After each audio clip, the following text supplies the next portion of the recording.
Welcome to LJIP e-learning session, initiative taken by Lok Jagriti Kendra. I am Prachi Joshi from Department of Pharmaceutical Technology. In today's video, we'll be learning about the methods to find out surface and interfacial phenomena. Now, before moving further, please like, share and subscribe our YouTube channel Pharma Ignite.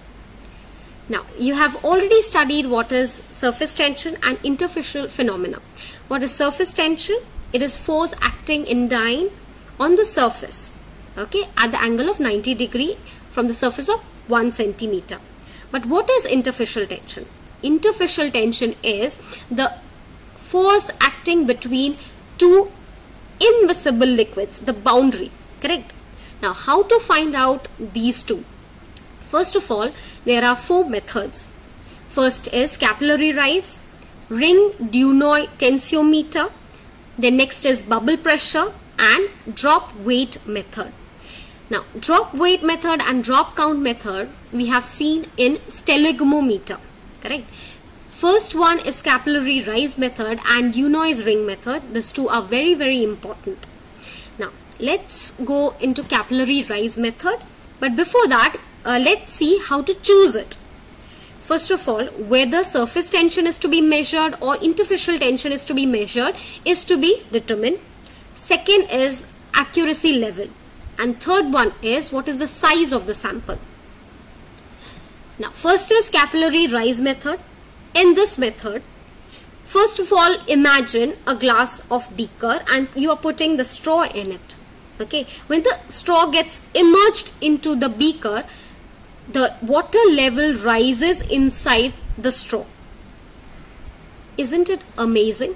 Or I would say amusing better, because the reason is it is moving opposite the gravitational force. Everything moves towards downwards. It never moves in the upward direction. This is the opposite thing which is happening. But how it is happening? Now, you have already studied what is cohesive forces and what is adhesive forces. Cohesive forces always acts on like molecules, but adhesive forces acts on unlike molecules. Now, what happens is when adhesive forces becomes greater than the cohesive forces, what happens is straw is unlike molecule. So what happened? This unlike molecule would stretch the water which is coming near the surface of the, or you can say the diameter of the straw. Now what happens? The adhesive force becomes stronger, so it will move upward. Now up till what level? It will not come out, but the force if gets balanced, then up till then it will be having the level. It will not rise up till the end or it will come out, correct?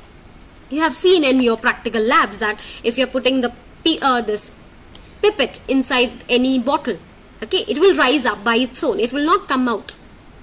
Now next is how to determine it. Now first of all, you need to calculate the inner diameter of the straw. Just imagine a straw and I will explain you how to derive it. Now next one is you have to balance this force to get what force is acting into it. So first of all, let us see the upward movement. The force represents the surface tension of liquid.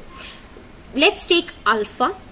Alpha is equal to gamma into cos theta. Now what is cos theta? Take a triangle, okay, 90 degrees. The angle which is formed in this direction, suppose this is a triangle. So the angle which is forming here is known as cos theta. A, B and C. So multiplication of this BC will give you an angle that is cos theta. This theta we need to find it out. The gamma is what? The surface tension, and theta is the contact angle which will be forming, correct? This is a straw, okay? The straw which is there, liquid is going inside over here, and the angle between the liquid and the surface of the straw is known as cos theta. Now, when it moving towards the upward direction, now the straw is in a circular, or you can say in a round shape. So it will have circumference 2 pi r. So you have to multiply in the second equation. First equation is alpha is equal to gamma into cos theta. Okay, what is gamma? It is the surface tension. Cos theta, angle between liquid and the straw. The next one is their straw is in a round shape. Because of this circular shape, you require to multiply the circumference. Circumference is 2 pi r. If you multiply it with the first equation, you get the second equation. R here is the inside circumference or the radius of the capillary. Next one is, now here in the pharmacy liquid, the contact angle is very less. The cos theta is very small. It is almost like 0, you can say, for water. So cos theta always we take as 1. So we can make the changes in equation number 2 and take cos theta as 1. So you get the equation alpha is equal to 2 pi r gamma. Correct? So as you can see in the figure, there is 2 pi r. Then there is theta, the angle which is there. Okay. Now the downward component, or you can say the downward force which is acting, is the gravitational pull and the weight of the liquid which is there. So downward component is equal to, we can take it as a B. So it is mass into acceleration. Correct? So what is the meaning of density? Mass volume. What is mass? Density into volume. So the downward component you can multiply as density into volume into acceleration. It is very simple mathematics of 10 or 8-9 standard. So you can very well understand. I don't need to explain it much more in deep. So but the volume, the cross sectional area into height is equal to pi r square into h. Correct? Now the downward is pi r. You need to multiply what? The gravitational pull which is there and rho. You have already know what is rho, density of the liquid which you are measuring.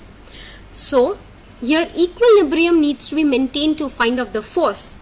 Correct? So the upward movement is equal to downward movement. So alpha is equal to B. So can you find gamma over here? Gamma is equal to 2 pi r is equal to pi r square h into rho into g. Rho is density, g is gravity.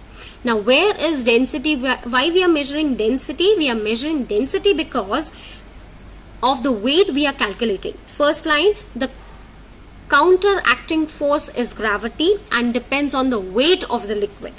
Correct? So because of this reason, we are multiplying here the gravitational pull.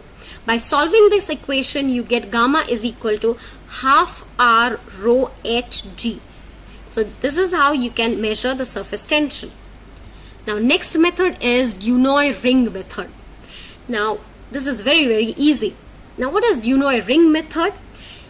Just imagine you must be going into fairs, right? And you must be buying this balloons. The what you say, I don't remember that. It is like bubble, soap bubble, yeah. So you pour that ring shape into the soap water and you blow it.